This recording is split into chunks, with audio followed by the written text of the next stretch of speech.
Sa video na ito, alamin natin ang presyo ng bawat sasakyan na pag-aari ng mag-asawang Sara Diskaya at Curly Diskaya. Una nang nag-viral ang mag-asawa matapos na ipakita ang kanilang 40 na mga mamahaling sasakyan na nagkakahalaga ng milyones. Una na ring sinabi ng mag-asawa na yumaman sila mula nang sila'y pumasok sa DPWH at nakakuha ng mga kontrata sa ilang mga proyekto. Ang interview na ito ay pinalabas sa YouTube channel ni Julius Babaw noong September 17, 2024. Ngunit muling naungkat nang napasama ang kanilang construction company sa mga nagkakulimbat ng milyon-milyong halaga sa flood control projects na siya namang ibinunyag ng Pangulo. Kaya naman, samahan niyo kung alamin ang bawat presyo ng kanilang sasakyan.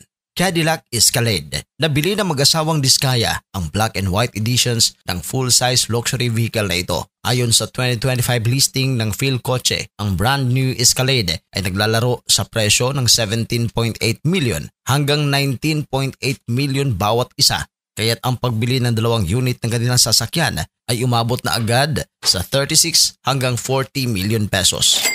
Lincoln Navigator. Ito ay nagkakahalaga ng 12 million hanggang 16 million kada isa. Ibig sabihin ang dalawa nilang sasakyan ay nagkakahalaga ng 24 hanggang 32 million pesos. Bentley Bentayga. Nagkakahalaga ng 15 hanggang 18 million pesos.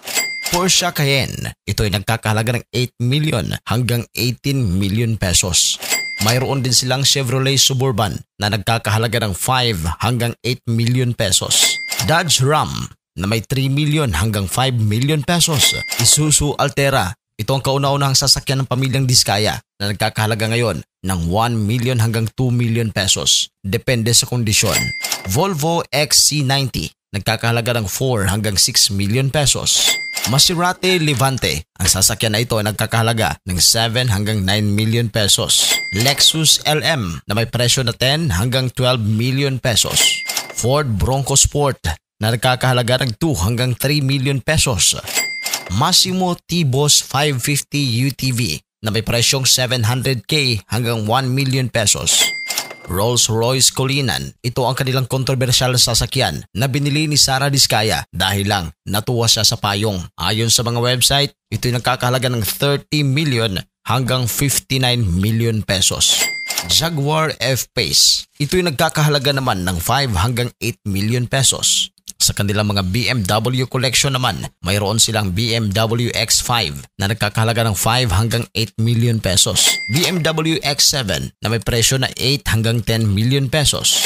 GMC Denali na may presyo na 6 million hanggang 10 million pesos bawat isa. Ang pamilyang Diskaya ay mayroong dalawang sasakyan na ginto. Ibig sabihin, ang dalawang sasakyan na ito ay may presyo na 12 hanggang 20 million pesos. GMC Savannah, ang presyo 4 million hanggang 6 million pesos. Sa mga Jeep collection naman, Grand Wagoneer, ito ay may presyo na 12 million pesos pataas. Jeep Gladiator, 4 hanggang 5 million pesos. Mercedes-Benz GLS na may presyo na 8 hanggang 16 million pesos depende sa variant. Mercedes-Benz GLE 6 hanggang 8 million pesos.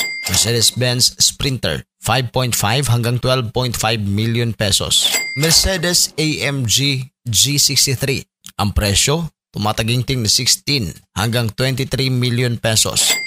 Mercedes-Benz Avantgarde na may presyo na 3 hanggang 4 million pesos. Mercedes Maybach GLS SUV, ang presyo 18 million hanggang 29.9 million pesos. Sa Range Rover Collection, sila ay mayroong Range Rover Autobiography 2020 ng around 9.8 million pesos. Range Rover Evoque na may presyo na 6 million pesos. Land Rover Defender 6.4 hanggang 17 million pesos. Toyota Alphard 4 hanggang 6 million. Toyota Tundra 3 million to 5 million pesos. Toyota Sequoia TRD Pro 4 hanggang 6 million pesos. Toyota Sequoia Capstone 4 hanggang 6 million pesos. At ang kanilang Toyota Land Cruiser 200 series na may presyo na 5 million hanggang 7 million pesos.